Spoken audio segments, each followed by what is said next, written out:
Dios les bendiga, pues aquí estamos de nuevo para enseñar o compartir un poco el conocimiento que tenemos. Yo quisiera pues ahora mencionarle acerca de lo que es el rapto, el gran acontecimiento. Yo sé que en estas fechas hay personas que no creen en el rapto, que ahora anda muy de moda, la doctrina del reino, el aquí y ahora. Dicen que la iglesia ya está aquí reinando, pero hay algunos asuntos o puntos que hay que considerar. El rapto, ciertamente, la palabra rapto, propiamente dicho, no aparece en la palabra de Dios como rapto, pero tenemos la doctrina implícita. Esto es como la Trinidad. La palabra Trinidad no aparece en la Biblia como tal, pero toda la doctrina, toda esa imagen, toda esa parte de lo que es la Trinidad sí aparece y creemos en un Dios triuno, en un solo Dios manifestado en tres personas diferentes. Y a pesar de que la palabra Trinidad no aparece, pues bueno, sí aparece el rapto que sí le han llamado o arrebatamiento que está escrito. Mi nombre es Francisco Rodríguez y le quiero compartir ahora este tema, y por lo cual le voy a invitar a que nos vayamos aún a leer la palabra de Dios que se encuentra, ahí está en pantalla, usted puede verlo ahora, que es, eh, que es 1 Corintios 15, 51, 54, que dice: He aquí os digo un misterio, no todos dormiremos, pero todos seremos transformados en un momento, en un abrir y cerrar de ojos, a la final trompeta, porque se tocará la trompeta, y los muertos serán resucitados incorruptibles, y nosotros seremos transformados, porque es necesario que esto corruptible se vista de incorrupción, y esto mortal se vista de inmortalidad. Y cuando esto corruptible se haya vestido de incorrupción, y esto mortal se haya vestido de inmortalidad, entonces se cumplirá la palabra que está escrita: sorbida es la muerte en victoria. Como pueden ver aquí, tenemos en este texto, tenemos la palabra nosotros seremos transformados. Viene aquí una resurrección de muertos, y luego habrá unas personas que estén vivas que serán transformadas, y eso lo podemos ver aquí en el mismo texto que acabamos de leer. Y nosotros, o sea, habla de unos muertos resucitados, y luego dice, y nosotros seremos transformados. Entonces, habla de una transformación en vida de los que estén vivos en aquel tiempo. Y entonces vamos a ver otro texto que se encuentra en Primera de Tesalonicenses 4, 13 al 18, que dice: tampoco queremos, hermanos, que ignoréis acerca de los que duermen, para que no os entristezcáis como los otros que no tienen esperanza. Porque si creemos que Jesús murió y resucitó, así también traerá Dios con Jesús a los que durmieron en él. Por lo cual os decimos esto en palabra del Señor, que nosotros, que vivimos, que habremos quedado hasta la venida del Señor, no precederemos a los que durmieron, porque el Señor mismo, con voz de mando, con voz de arcángel y con trompeta de Dios, descenderá del cielo, y los muertos en Cristo resucitarán primero. Luego nosotros, los que vivimos, los que hayamos quedado, seremos arrebatados juntamente con ellos en las nubes para recibir al Señor en el aire, y así estaremos siempre con el Señor. Por tanto, alentaos los unos a los otros con estas palabras. Dice aquí, y los muertos en Cristo, el primer acontecimiento, resucitarán, aquí está señalado con azul, y los muertos en Cristo resucitarán primero. Y enseguida de ese acontecimiento, luego nosotros los que vivimos, los que no hayamos muerto para entonces, los que hayamos quedado, seremos arrebatados juntamente y seremos unidos a ellos ¿en dónde? En las nubes. En la segunda venida del Señor, cuando se completa la segunda venida, el Señor pone sus pies en el monte de los olivos, pero aquí dice que Él vendrá en las nubes para recibir al Señor en el aire. Entonces, seremos levantados y en el aire vamos a recibir al Señor y así estaremos siempre con el Señor. Y luego viene la palabra de aliento. Por tanto, alentaos los unos a los otros con estas palabras. Muy bien. Entonces tenemos aquí estos textos que nos hablan, y sobre todo este último, que dice cómo será este arrebatamiento. Entonces yo quiero que veamos una imagen, un diagrama, en donde podemos ver el escenario que estamos viendo ahora. Aquí tenemos la eternidad pasada y al lado contrario, la eternidad futura. Ciertamente hay una eternidad todo el tiempo. No hay principio, no hay fin, una eternidad. Y esta parte también es eternidad, nada más que Dios en algún tiempo, en eternidad pasada, así le llamamos para entendimiento, para desglosar el tiempo, Dios decide crear. Y cuando Él decide crear, se forma el espacio y el tiempo. En este espacio y tiempo, Dios decidió llevar a cabo un plan eterno, y abrió el espacio, abrió la eternidad, hizo un paréntesis en la eternidad donde el tiempo llegó a ser. Y creó las cosas, ángeles, principados, potestades, el universo entero y la tierra, lo que en ella hay, los seres humanos. Él creó todo esto. Muy bien. Entonces sabemos la historia bíblica desde Adán hasta la ley, y Cristo vino, la primera vez, vino a estas fechas y Él murió por nosotros. E inicia lo que es la era de la iglesia. Y la era de la iglesia ya lleva 2000 años que está trabajando. Usted lo sabe, yo lo sé. Desde Cristo para acá, los apóstoles para acá, la iglesia se ha ido desarrollando y la iglesia está viva. Bien, pues aquí este espacio de la iglesia que ha transcurrido casi 2000 años está a punto de terminar. Ahorita vamos a ver un panorama solamente, pero vamos a entenderlo más adelante. Aquí vemos algo que le llamamos principio de dolores. ¿Qué es un principio de dolores? Es que antes de la gran tribulación que se encuentra en esta etapa, está aquí bajando el cursor sobre ella, antes de esta etapa viene una serie de señales y prodigios, que habrá rumores de guerras, habrá evangelio predicado en todo el mundo, que habría plagas, epidemias, terremotos, rumores de guerras, manifestaciones violentas y señales en el cielo y en la tierra. Habría un principio de dolores. Esto se refiere a como cuando una mujer está a punto de dar a luz y comienza sus principios de dolores, pero aún no es el tiempo.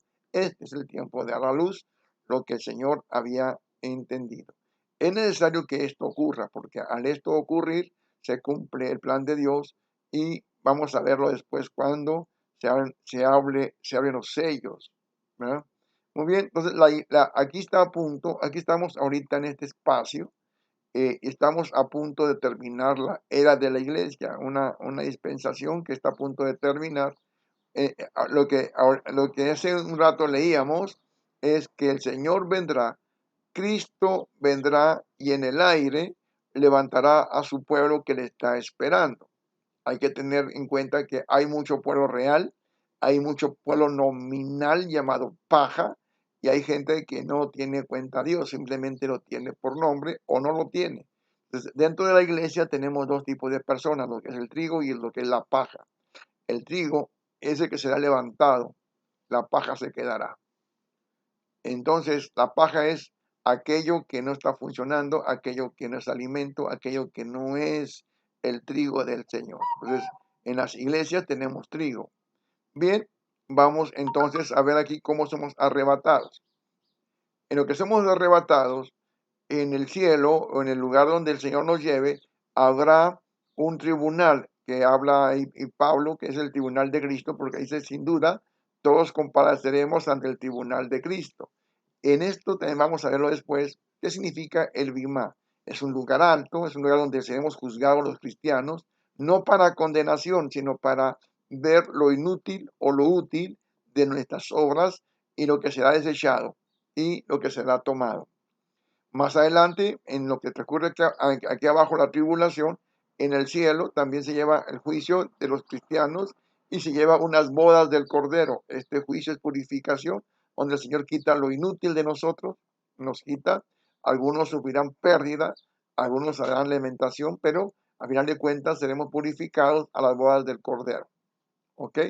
Muy bien, mientras que esto ocurre en el cielo, en la tierra, se habrá desatado ya los juicios del Señor, los 4 caballos de Apocalipsis, luego los juicios de las trompetas, y lo más terrible será en la mitad de este tiempo, que será de aquí para allá, ¿verdad? Los 3 años y medio restantes. Al final de esta tribulación tendremos la batalla de Armagedón, donde el Señor volverá, él vendrá y defenderá a Israel. Esta batalla de Armagedón es cuando las naciones todas se reúnen para atacar a Israel y acabar con Israel. Y es cuando el Señor viene y desciende para defender a Israel con sus santos, millares de santos que ya fueron arrebatados, los ángeles con él, y vence al anticristo, vence a las naciones, las somete e inicia el reinado de paz. Y posteriormente, después vemos que tendremos el juicio final, aquí en esta parte de aquí. Bien, mientras que esto ocurre también, hay un espacio aquí abajo en donde la gente que no es llevada al Señor, que no es cristiana y que renunció, que no quiso seguir al Señor, bueno, estas personas están aquí en un lugar llamado infierno, que es un lugar temporal donde todas las almas estarán, pero que algún día también serán levantadas al final del milenio, serán levantadas porque aquí los muertos, el Hades, el infierno, el mar, dará a sus muertos y serán juzgados, y el que no se encontró en el libro, y los libros fueron abiertos, y los libros serán abiertos, y las obras que cada quien hizo estarán en los libros, es un decir, y el que no se encontró en el libro de la vida será arrojado a un lago que arde con fuego y azufre, mientras que los vencedores estarán disfrutando del Señor en la ciudad celestial, la eternidad que sigue. Como mencionamos siempre, esta parte siempre hay eternidad, pero estamos desglosando así y en dos partes, como dice el Salmo 91, de eternidad a eternidad, mencionando o haciendo alusión al espacio, al tiempo y al espacio en donde Dios permite que la iglesia florezca. Bueno, así a grandes rasgos vemos el panorama, ¿verdad? Cómo está todo esto. Muy bien. Entonces, vamos a ver, aquí hay promesas en Apocalipsis 3:10. El Señor dice, por cuanto has guardado la palabra de mi paciencia, yo también te guardaré de la hora de la prueba que ha de venir sobre el mundo entero para probar a los que moran sobre la tierra. En este texto, ¿qué es lo que vemos? Que los que han guardado la palabra serán guardados de esa hora para probar a los que moran sobre la tierra. Es una situación fuerte para la gente que se queda, pero de bendición para los que se van. Dice aquí este comentario, el rato de la iglesia realmente va a pasar y pasará antes de que el reloj de los 7 años del periodo de la gran tribulación comience a hacer tic-tac. Evento que comienza cuando se hace la confirmación del pacto en el cumplimiento a lo que dice Daniel 9:27. No se deje engañar al respecto de este tema. Los 7 años del periodo de la gran tribulación no comienza cuando el anticristo se levanta, sino cuando él confirma el convenio, algo que está a punto de ocurrir. Quizás alcancemos a ver nosotros como iglesia ese convenio que va a comenzar con una promesa de paz y seguridad. Y creemos más que nunca hoy que estamos a punto de entrar a esa fase y quizá nos toque ver cómo este convenio se realiza y cómo este convenio se lleva ante nuestros ojos. Muy bien, existe una esperanza bienaventurada, una declaración de verdad que podemos encontrarla en Primera de Tesalonicenses 4, 16 y 17, en Romanos 8, 23, en Tito 2, 13 y en Primera de Corintios 15, 51, 52.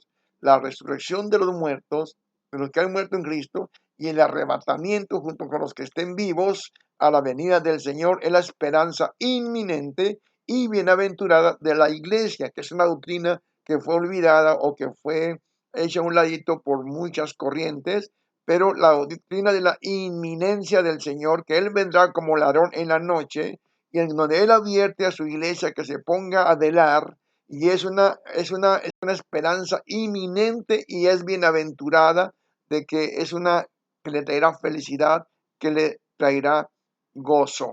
Entonces, ¿qué estamos haciendo ahora? Jesús en su palabra nos enseñó que Él regresaría. Él enseñó que Él regresaría a la tierra. Él cuidadosamente advirtió a sus discípulos que necesitaban estar constantemente preparados para esto. Usted lo ve en Mateo 24, 42, 51, 25, 1 al 13 y Marcos 13, 37, al igual que Lucas 12, 37. ¿Y ellos qué entendieron? Ellos que comprendieron, ellos entendieron que la era actual, la era de la iglesia, terminaría con su venida, y según marca Mateo 24, 3. La garantía de su venida era una de las verdades de los que él consoló a sus seguidores antes de su muerte. Y usted ve en Juan 14, 2, 3. El Señor les dijo que vendría, que algún día vendría, y era una esperanza que ellos tenían y que predicaron y enseñaron. En el momento de la ascensión de Cristo, dos ángeles vinieron al grupo de los discípulos que estaban reunidos para repetir la promesa que Él regresaría. Ellos declararon que Él vendría de la misma manera que se había ido. Esto claramente significa que su segunda venida será literal, será física y visible. Asimismo, como lo viste ir al cielo, asimismo, en cuerpo, visible, de manera literal, asimismo, vendrá el Señor. Visible, se verá visto. No es una venida secreta, no es una venida cuando es la segunda venida. Las epístolas enseñan también lo mismo, que Jesús regresará. Todas las epístolas del Nuevo Testamento se refieren a esta segunda venida y hay pasajes amplios donde nos enseña la primera y la segunda venida. Por ahí tenemos algunos textos como es Filipenses 4:5, Hebreos 10:37, Santiago 5:8, 9 y Apocalipsis 22:10, que nos marca una distancia entre su primera venida y su segunda venida. Los creyentes en los primeros días de la iglesia vivían en un estado de expectación. Ellos creían en la inminencia del Señor. Ellos creían que en cualquier momento venía el Señor. En periodos de la iglesia había personas, ha existido hombres y mujeres de Dios que han esperado al Señor y han creído que en cualquier momento, al dar vuelta a la esquina, el Señor podría venir. Cuando Pablo usa la forma nosotros en 1 Corintios 15:51 y 1 Tesalonicenses 4:17, muestra que él tenía la esperanza de que mientras él vivía, el Señor regresaría. Hoy sabemos que Pablo murió y no vio esta venida. Ya han transcurrido casi 2000 años desde que el Señor prometió esto, desde que Pablo, Pedro y los primeros cristianos esperaban la venida, y el Señor no ha regresado. Pero sabemos que ahora las señales, los prodigios están cumplidos. Hay gente que dice, ¿por qué no se habló antes de eso? ¿Por qué en el siglo XVII, en el XVIII, en la Reforma, no se habló de esto? ¿Por qué no hay muchos datos de su segunda venida? Simplemente porque no se habían cumplido prodigios y señales. Para las señales y prodigios era que Israel volviera a sus casas, construyera casas en su tierra, volviera a ser nación, se convirtiera su tierra en un Edén. Ahorita se ha convertido en un jardín. Eran promesas que no se habían cumplido en el pasado. Es más, dudaban de que se cumpliese.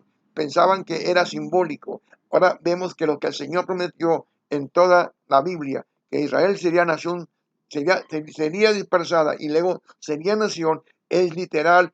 Y vemos ahora a un país próspero, a un país que en 50, 60 años se ha convertido en un país de primer mundo, cuando era nada. La dispersión de Israel y luego su regreso era parte de una señal. Entonces, en el rapto de los creyentes es un arrebatamiento sobrenatural de los cristianos que están esperando al Señor. Y no es nada que no esté en las Escrituras. Este suceso destacado en la vida de Enoc fue su desaparición milagrosa de la tierra después de caminar con Dios y ocurrió antes del diluvio. El autor de Hebreos llamó a esa experiencia un traspaso evitando la muerte. Enoc no vio la muerte, fue traspasado porque se lo llevó Dios. Y aunque algunos aspectos de Elías, también podemos ver Elías que fue arrebatado, no está muy claro, pero igual Elías tuvo la experiencia de ser arrebatado en vida y transformado en vida y ser llevado en vida. Primera de Corintios 15, 51 al 54, al igual que Primera de Tesalonicenses 4, 13 al 18, Pablo trata y nos explica los cambios que se producirán en los cuerpos de los creyentes vivos, como en los que van a ser resucitados de entre los muertos. Lo llama un misterio, una verdad que antes no era conocida, pero que ahora ha sido revelada por el Espíritu Santo. Habrá creyentes en la gran tribulación, y aunque el pueblo de Dios quizás sufra muchas aflicciones antes de la venida del Señor, la iglesia, creemos nosotros, será raptada, será arrebatada antes del periodo llamado la gran tribulación. En 2 Tesalonicenses 2, Pablo indica que ciertas cosas tienen que acontecer antes que el día del Señor, que es parte de la gran tribulación, pudiera empezar. Un individuo llamado el hombre de pecado, el anticristo, aparecerá. El misterio de injusticia ha estado operando desde el tiempo de Pablo, desde el tiempo del apóstol Juan, y ellos lo mencionan en sus cartas, pero está siendo restringido por algo. Creemos muchos que eso que lo detiene es la iglesia del Señor y el Espíritu Santo que obra en la iglesia. Solo cuando la iglesia sea llevada de la tierra por el rapto, este hombre podrá aparecer públicamente. Es por eso que en estos últimos tiempos la iglesia, la fe, no importa la religión, está siendo atacada, está siendo dañada. ¿Por qué? Porque el anticristo quiere destruir lo que es el concepto de familia, porque en la familia hay valores. La iglesia se le opone terriblemente en todo el mundo, la religión se le opone, entonces él va a acabar con eso, va a acabar con toda religión y hará su propia religión. Eso es lo que vemos, lo que va a estar viniendo en estos tiempos. En Primera de Tesalonicenses 5, siguiendo el pasaje del rato en el capítulo 4, Pablo enseña acerca del día del Señor. Él advierte de la destrucción que éste traerá sobre los injustos, pero enseguida aseguró a los cristianos que los que son de Cristo no serán vencidos, en el versículo 4. Todavía hablando del día del Señor, Pablo escribe, porque no nos ha puesto Dios para ira, sino para alcanzar salvación por medio de nuestro Señor Jesucristo. Parece claro que él está indicando aquí la liberación de los creyentes de los juicios del día del Señor, incluida la gran tribulación. En el Nuevo Testamento, los cristianos son repetidamente exhortados a velar en vista de que la venida del Señor vendrá. Nunca se le exhorta a velar porque viene el anticristo, la gran tribulación, sino porque viene el Señor por ellos. Nunca hemos visto o no hay un texto que me dice que vele porque viene la gran tribulación o que viene el anticristo. Así que no hay que temer. Los creyentes sabemos que el anticristo aparecerá, sabemos que esto viene y lo que hoy le estamos ahora recomendando es que espere, prepárese para el encuentro con su Dios. Estas cosas van a suceder antes del rapto, hay muchas cosas que van a suceder. El diablo tratará de destruir el sentido de la inminencia con respecto a la segunda venida de Cristo. Hará que muchos cristianos se duerman, hará que muchos cristianos se desvíen a la prosperidad y a las mega iglesias. Hará, es lo que menciona la profecía de Juan cuando menciona la iglesia de la Odisea, una iglesia que trabaja bajo la opinión. Hoy el enfoque de muchos predicadores y de muchos maestros es darle a la iglesia lo que quiere escuchar, es la tibieza, es revolver mundo con espíritu, y eso hace una tibieza. No sabemos cuánto es mucho y cuánto es poco. No sabemos cuándo parar. Si usted comienza a coquetear con el mundo, una música, unas canciones, unas diversiones, no sabemos cuándo crucemos la línea. Y esa línea que cruzamos nos va a entibiar, nos va a dejar sin preparación para la venida del Señor. Obviamente que estaremos expuestos a quedarnos.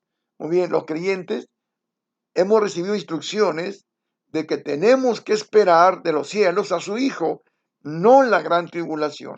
La instrucción de Pablo es que esperemos a su Hijo, no la gran tribulación. Cuando las señales del fin de la era sean evidentes, debemos erguir la cabeza y levantar la cabeza y creer que el Señor nos ha bendecido. Cuando veamos las señales, los prodigios y esas cosas negativas, rumores de guerras, el ataque a la piedad, todo lo que estamos viendo es tiempo de levantar la cabeza porque el Señor está a punto de llegar. Y es lo que se nos exhorta al Señor, no a temer la gran tribulación, no temer el anticristo, sino saber que de un momento a otro se va a manifestar lo que es su venida.